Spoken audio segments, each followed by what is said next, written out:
Hello everyone and welcome back to Mind Review. I am Sakshi Kaushik and the topic for today's video is hypothesis and variables.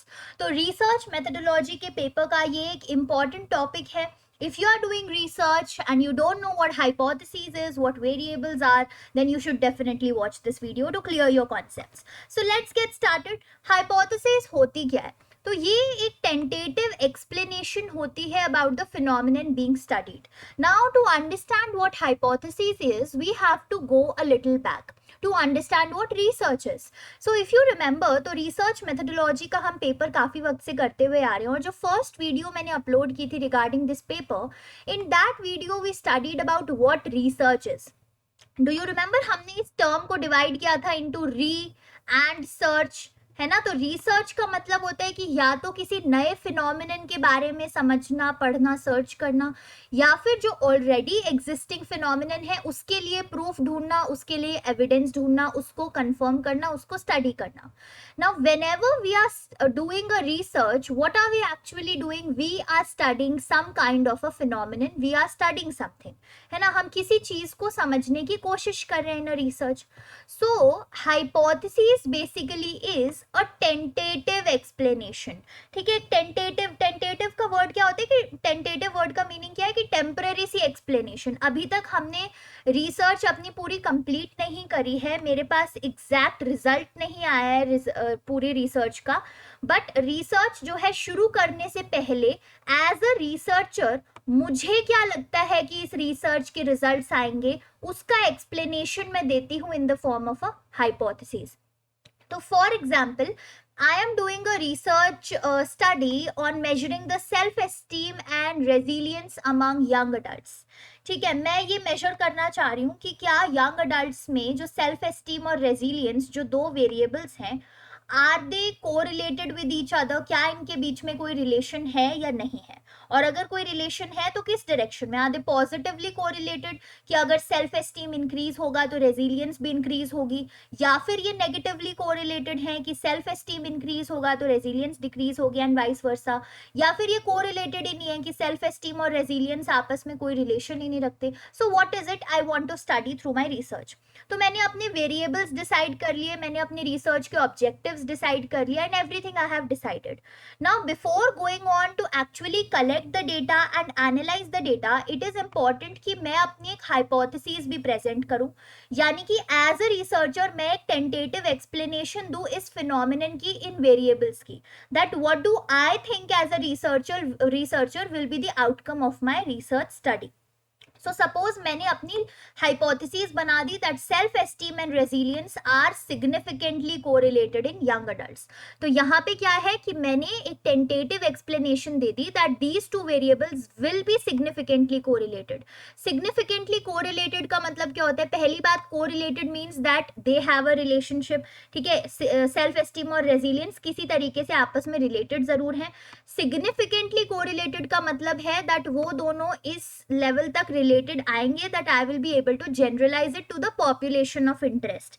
ठीक है, क्योंकि once again when we were starting the sampling designs, मैंने difference बताया था ना population और sample में. क्या होता है कि पूरी पॉपुलेशन होती है जिसमें आपको इंटरेस्ट है, लेकिन सब पे हम स्टडी नहीं कर सकते, तो उसमें से कुछ रिप्रेजेंटेटिव लोगों को हम निकालते हैं which is known as the sample group, जिसपे हम अपनी स्टडी करते हैं. ठीक है, so this is the concept of your hypothesis. वो होती है टेंटेटिव एक्सप्लेनेशन जो आप दे रहे हो as a researcher about the phenomenon that you are studying in your research. Now there can be some types of hypothesis. तो ये कुछ टाइप्स हो सकती हैं, यूनिवर्सल और existential, null versus alternate hypothesis. तो यूनिवर्सल हाइपोथेसिस क्या होती है? कोई भी चीज जो यूनिवर्सल होती है दैट मीन्स वो हर जगह एप्लीकेबल है, irrespective of the time it is, irrespective of the place it is. तो यूनिवर्सल हाइपोथेसिस भी ऐसी होती है जो यूनिवर्सली एप्लीकेबल हो. जो भी मैंने रिलेशन स्टेट किया है, जैसे प्रीवियसली जो मैंने एग्जांपल दिया था उसमें मैंने क्या रिलेशन स्टेट किया था कि सेल्फ एस्टीम और रेजिलियंस सिग्निफिकेंटली कोरिलेटेड है. तो जो भी रिलेशन मैं स्टेट कर रही हूँ वो हर टाइम हर प्लेस में जो है एप्लीकेबल होगा. तो फॉर एग्जाम्पल, अगर मैं ये हाइपोथेसिस दे रही हूँ कि अगर सफिशिएंट अमाउंट ऑफ लाइटिंग होगी तो रीडिंग एफिशिएंसी इंक्रीज होगी, यानी कि जिस भी रूम में कोई भी इंसान रीड कर रहा है कोई भी चीज को, बुक को, न्यूज़पेपर को, मैगजीन को, what ever the person is reading, if there will be sufficient enough adequate lighting in that room, then the reading efficiency will increase. अब ये जो चीज है that educate lighting will lead to increased reading efficiency, ये हर एक time पे applicable है. ऐसा तो नहीं है कि सिर्फ सुबह के 10 बजे ये चीज एप्लीकेबल होगी और रात के 10 बजे नहीं होगी. At every time it is applicable and it is applicable in all the places. It's not that कि सिर्फ इंडिया में एप्लीकेबल है और इंडिया से बाहर जाएंगे तो एप्लीकेबल नहीं होगा, है ना. तो यूनिवर्सल हाइपोथेसिस ऐसी ही होती है जो हर जगह एप्लीकेबल हो, irrespective of the time it is, the place it is. Whereas existential hypothesis जो है वो यूनिवर्सली एक्सेप्टेबल या एप्लीकेबल नहीं होती. ये जो एग्जिस्टेंशियल हाइपोथेसिस है वो केस स्पेसिफिक होती है कि जिस पॉपुलेशन के बारे में हम बात करें सिर्फ उसी के बारे में ये रिलेशन होल्ड करता है ट्रू. बाकी चीजों के लिए, बाकी जगहों पे, बाकी प्लेसेस पे हो सकता है ये ट्रू ना हो. सो that is your existential hypothesis. इसका एग्जाम्पल क्या हो सकता है कि हो सकता है कि मेरी एक हाइपोथेसिस मैंने बना लिया है, या फिर एक रिसर्च स्टडी है जो मुझे बता रहा है कि there is at least one patient with schizophrenia who does not have delusions. आगे जाके हम एबनॉर्मल साइकोलॉजी का भी पेपर कवर करेंगे, so you will understand what schizophrenia disorder is और डिल्यूजन्स क्या होते हैं. बट ये एक रिसर्च स्टडी पॉइंट आउट करिए कि एटलीस्ट एक पेशेंट तो होता ही है स्किज़ोफ्रेनिया का जिसको डिल्यूजन्स नहीं होते. अब ये जो हाइपोथेसिस है ये बड़ी एग्जिस्टेंशियल है. क्यों यूनिवर्सली एप्लीकेबल नहीं है? मतलब हर एक जो पेशेंट है स्किज़ोफ्रेनिया का world wide in all the places, सब पे ये एप्लीकेबल नहीं है. It is applicable only to some particular cases जिनके केस में डिल्यूजन्स नहीं हो रहे हैं. So that is why it is existential hypothesis. So I hope आपको universal and existential clear है. Then second and more important will be your null hypothesis and alternate hypothesis. Null hypothesis को हम HO भी लिखते हैं और alternate hypothesis को HA भी लिखते हैं. This A and O will be in the subscript. ठीक है. So what is null hypothesis? हम बोलते हैं ना null and void कर दो इस check को. We say ना null and void कि it will be no longer useful.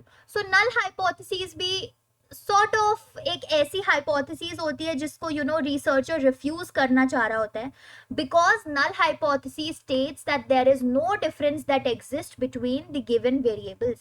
कि जो भी गिवन वेरिएबल्स हैं, जैसे इस एग्जांपल में वेरिएबल्स थे सेल्फ एस्टीम एंड रेजिलियंस, तो अगर मुझे नल हाइपोथेसिस स्टेट करनी होगी तो नल हाइपोथेसिस क्या कहेगी कि there is no correlation between self esteem and resilience, और we can also say that self esteem and resilience are not significantly correlated. तो ये आपकी नल हाइपोथेसिस है जो दो वेरिएबल्स के बीच में बोलती है कि कोई डिफरेंस है ही नहीं. Now why do you think null hypothesis हम लोग प्रेजेंट करते हैं जबकि रिसर्चर भी इसको रिजेक्ट करना चाह रहा होता है? ठीक है, रिसर्चर नहीं चाहता कि नल हाइपोथेसिस ट्रू हो. क्यों ऐसा हम चाहते हैं? तो फिर भी नल हाइपोथेसिस क्यों रखते हैं? नल हाइपोथेसिस इसीलिए रखी जाती है so that I can avoid the biasness as a researcher. ठीक है, अगर एज अ रिसर्चर मैं शुरुआत में एक हाइपोथेसिस जरूर स्टेट करती हूँ कि भाई मेरे अकॉर्डिंग इस रिसर्च के रिजल्ट्स कुछ ऐसे आएंगे कि सेल्फ एस्टीम और रेजिलियंस में जो है सिग्निफिकेंट कोरिलेशन होगा, लेकिन मुझे अपना बायसनेस डेटा एनालिसिस करते हुए अवॉइड रखना है, अपना बायसनेस बीच में नहीं आने देना है. क्योंकि हो सकता है कि एज अ रिसर्चर अगर मैं सोच रही हूँ कि ये दोनों जो वेरिएबल्स हैं वो सिग्निफिकेंटली कोरिलेटेड होंगे, तो हो सकता है मैं रिजल्ट्स को कुछ इस डायरेक्शन में एनालाइज करने लग जाऊँ, मैनिपुलेट कर दूं कि मेरा जो हाइपोथेसिस है उसी से वो मैच कर जाए. So that is one of the reason why as a researcher we always have to state the null hypothesis so that we can avoid biasness in our results. और नल हाइपोथेसिस जो है वो यही state करता है कि जो given variables हैं उनमें कोई डिफरेंस नहीं एग्जिस्ट करता. Whereas on the other hand जो हमारी ऑल्टरनेट हाइपोथेसिस है, जो कि यहाँ पे मैंने एग्जाम्पल दिया था, this is also an example of alternate hypothesis. Alternate hypothesis जो है वो हमें एक डायरेक्शन दे देती है between the relation that exist between variables. तो ऑल्टरनेट हाइपोथेसिस ये नहीं कहती that there is no difference that exist between the variables, rather it tells us the relationship, it tells us that variables के बीच में एक रिलेशनशिप एग्जिस्ट करता है, and it also tells us the direction in which the relationship exist. तो जैसे मैंने बोला कि भाई सेल्फ एस्टीम और रेजिलियंस significantly correlated हैं. So this is an example of your alternative hypothesis that I am telling you that these two variables are related somehow with each other. So null hypothesis है, alternate hypothesis है. Usually researchers want to accept the alternate hypothesis and reject the null hypothesis. क्यों? क्योंकि देखो आप research करने निकले हो, कोई बुराई नहीं है इसमें. It is also a result that we get. अगर आपकी नल हाइपोथेसिस रिजेक्ट नहीं होती है तो भी आपको एक रिजल्ट ही मिलता है कि अच्छा ये दोनों वेरिएबल्स रिलेटेड नहीं है. तो आगे के जो फ्यूचर में रिसर्चेस होंगे वहाँ पे रिसर्चर्स जो बाकी के हैं वो आपकी रिसर्च देख के पहले से ही पता लगा लेंगे कि अच्छा इन वेरिएबल्स को इंक्लूड करने की जरूरत नहीं है, तो रिलेटेड ही नहीं है आपस में. सो नल हाइपोथेसिस ऐसा नहीं है, बिल्कुल ही यूजफुल नहीं है, या रिजल्ट्स अगर नल हाइपोथेसिस को एक्सेप्ट करने पड़ेंगे हमें रिजल्ट्स में तो हमारी रिसर्च बेकार हो जाएगी. It's nothing like that.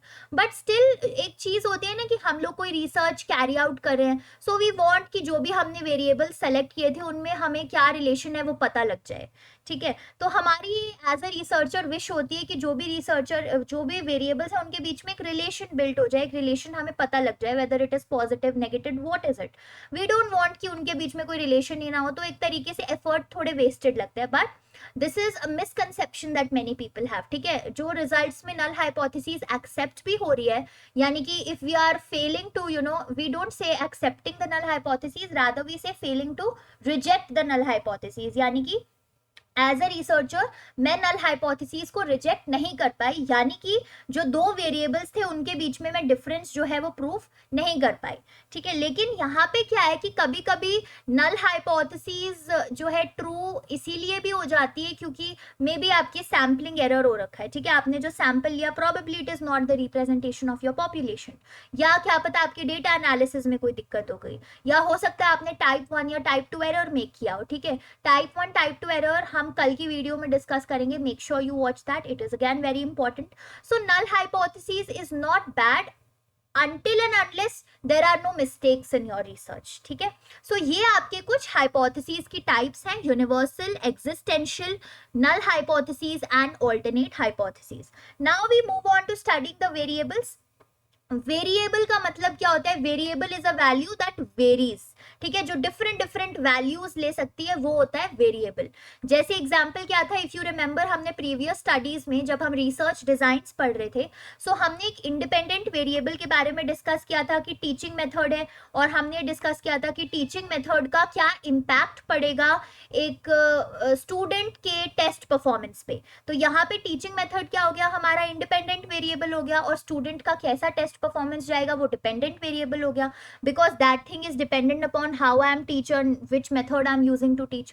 तो ये टीचिंग मेथड जो है वो एक वेरिएबल है क्योंकि ये अलग अलग वैल्यूज ले सकता है. टीचिंग मेथड लेक्चर वे में भी हो सकता है, पीपीटी में oh my god what was this, PPT way में भी हो सकता है, प्रोजेक्ट वे में भी हो सकता है. ठीक है, सो टीचिंग मेथड जो है वो अलग अलग वैल्यूज ले सकता है. So that is your variable which can vary, which can take on different values. I hope you are cleared with this concept. And now we'll study about the types of variables that exist.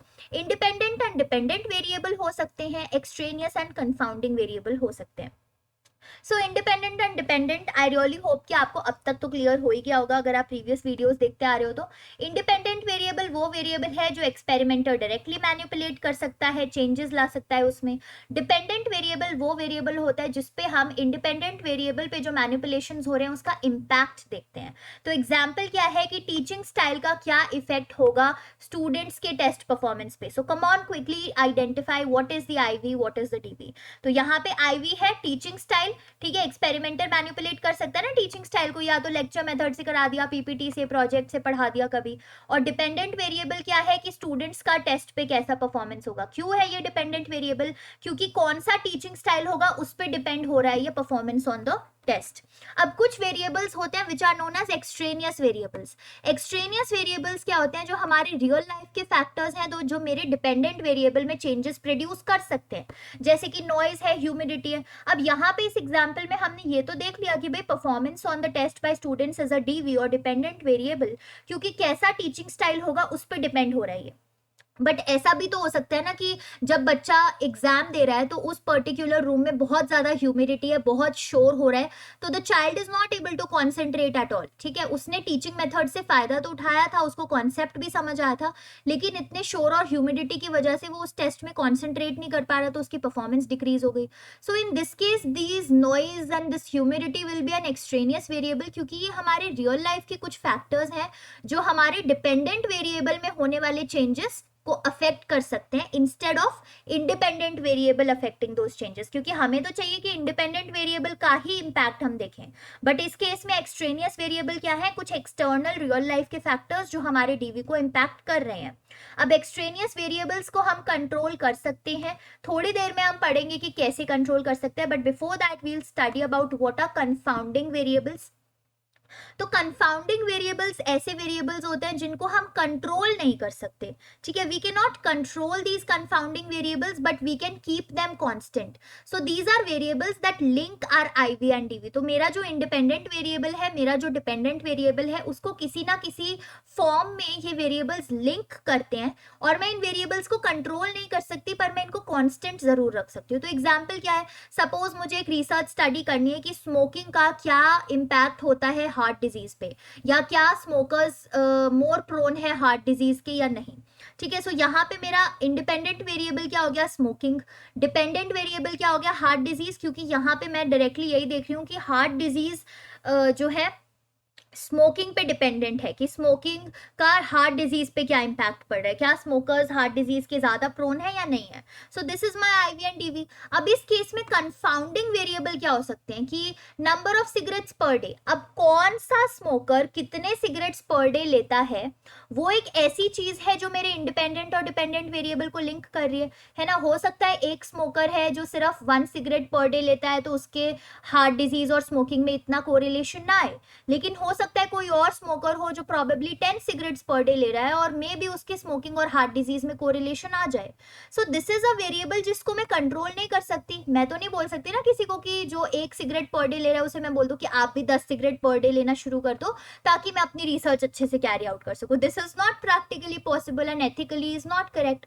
So what I can do is कि मैं इस चीज को constant तो जरूर रख सकती हूँ कि भाई मैं अपने गूगल फॉर्म में पहले ये चीज डाल दूं that if you are taking cigarettes which are 10 and above per day then you are eligible to fill out this research or something like that। तो मैं अपना ग्रुप ही कुछ इस तरीके से डिजाइन करूं जिसमें मैं जो भी ऐसा वेरिएबल है जो मेरे आईवी और डीवी को पॉसिबली लिंक कर सकता है, जो कंफाउंड कर सकता है मेरी रिसर्च को, उसको मैं कांस्टेंट रख देती हूँ। या फिर एक्सरसाइज भी एक कंफाउंडिंग वेरिएबल हो सकता है कि हो सकता है कि एक इंसान जो स्मोकर है but that person otherwise has has a healthy and active lifestyle, exercise करे, योगा करे एंड एवरीथिंग, सो प्रोबेबली उनके हार्ट की जो हेल्थ है वो हेल्दी है because of exercising and everything. और दूसरा इंसान है जो शायद नहीं कर रहा। सो अगेन मैं किसी को एक्सरसाइज करने या ना करने के लिए I can not force them, but exercise एक ऐसी चीज है जो मेरे आईवी और डीवी को लिंक जरूर कर रही है।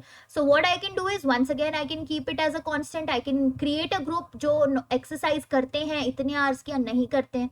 सो these are your confounding and your extraneous variable. Extraneous variable तो हम कंट्रोल कर सकते हैं क्योंकि वो हमारे रियल लाइफ के फैक्टर्स है। भाई नॉइज आ रही है तो कुछ साउंड प्रूफ कमरा बनवा दो या समथिंग लाइक दैट। ठीक है, ह्यूमिडिटी है तो कंट्रोल कर लो, टेम्परेचर एसी लगा के या ह्यूमिडिफायर लगा के, something like that I can do it. But confounding variable को मैं कंट्रोल नहीं कर सकती, बट मैं उन्हें कांस्टेंट जरूर रख सकती हूँ। नाउ एज आई सेड कि we will also be discussing कि एक्सट्रेनियस वेरिएबल को कंट्रोल करने के क्या वेज हो सकते हैं। So let us do that. And also one more thing, confounding variables को कई बार इंटरवीनिंग वेरिएबल्स भी बोला जाता है क्योंकि ये हमारे रिसर्च में आईवी और डीवी के बीच में इंटरवीन करते हैं, इंटरफेयर करते हैं। ठीक है, चलिए। So what are some of the ways to control extraneous variable. या तो एलिमिनेट कर दो टोटली, जैसे मैंने आपको बताया कि बच्चे एग्जाम दे रहे हैं और वहां पे बहुत ज्यादा शोर आ रहा है and something like that is happening, so try to eliminate that sound all together. कि साउंड प्रूफ रूम बनवा दिया तो वो साउंड ही एलिमिनेट हो गई। या फिर हम उस चीज को कंट्रोल करने की कोशिश कर सकते हैं कि भाई अगर टोटल एलिमिनेशन पॉसिबल नहीं है और साइड वाले क्लास के बच्चे कुछ ज्यादा ही शोर मचा रहे हैं तो वहां पे जाके, और मेरे लिए पॉसिबल नहीं है कि मैं अपने क्लासरूम को साउंड प्रूफ बनवाऊं, तो वहां पे जाके कुछ और एक्स्ट्रा टीचर्स की ड्यूटी लगवा के उन बच्चों को कंट्रोल किया जा सकता है, नॉइज को कंट्रोल किया जा सकता है। So controlling that extraneous variable is another way. फिर मैचिंग का भी एक पॉसिबल रूट हो सकता है कि जो मेरी दो अलग अलग ग्रुप्स है, सपोज मेरे अलग अलग एज ग्रुप्स के लोग हैं, ठीक है, जिनका कुछ बच्चों का एज ग्रुप है जो अडोलेसेंस में है, कुछ यंग अडल्टहुड में है। अब दोनों के इंटेलेक्चुअल क्वोशंट लेवल्स भी अलग होंगे, तो उनका परफॉर्मेंस ऑन टेस्ट भी अलग होगा। तो यहाँ पे सिर्फ मेरा टीचिंग मेथड इन्फ्लुएंस नहीं करेगा उनके टेस्ट के परफॉर्मेंस को, रैदर उनका आईक्यू भी इन्फ्लुएंस कर देगा, उनके एज ग्रुप भी इन्फ्लुएंस कर देंगे। सो मैं क्या करूंगी, अपने ग्रुप्स को मैच कर लूंगी, मैं ऐसे ही ग्रुप्स को कंपेयर करूंगी जो सिमिलर है किसी एक क्राइटेरिया पे, प्रोबेबली सेम एज ग्रुप पे है, प्रोबेबली सेम जेंडर पे है। सो जो ये ऐसे बैकग्राउंड वेरिएबल्स हैं उनको मैच करके भी हम एक्सट्रेनियस वेरिएबल को कंट्रोल कर सकते हैं।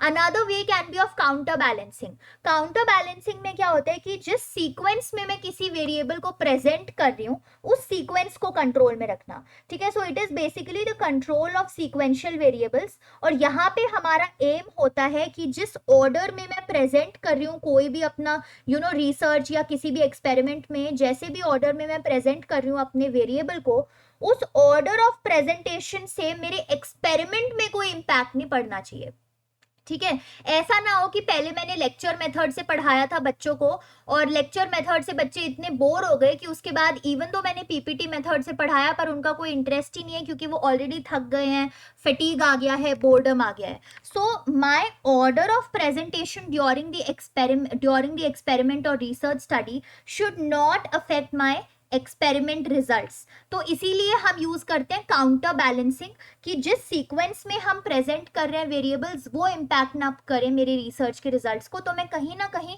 कंट्रोल करके रख रही हूँ अपने सीक्वेंशियल वेरिएबल्स को, और एक्सट्रेनियस वेरिएबल्स भी उससे फिर कंट्रोल हो जाते हैं, काउंटर बैलेंस कर रही हूँ मैं, ठीक है।